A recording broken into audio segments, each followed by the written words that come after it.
আজকে দুপুরে রেসিপি হিঁচড়। হিঁচড় রান্না করব। মশলা করে নিয়েছি।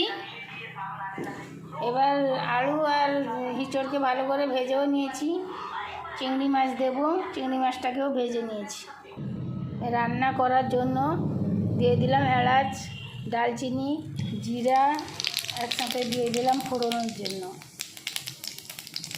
তেজপাতা, তারপর দিয়ে দিলাম পেঁয়াজ।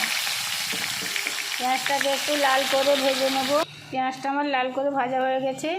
রসুন বাটা দিয়ে দিলাম। রসুনটাকে একটু বাটবো, ভাজবো। স্বাদ অনুযায়ী নুন দিয়ে দিলাম। আগে আমি ভাজাতে নুন দিয়েছি, তার জন্য কম দিলাম। আদা বাটা দিয়ে দিলাম।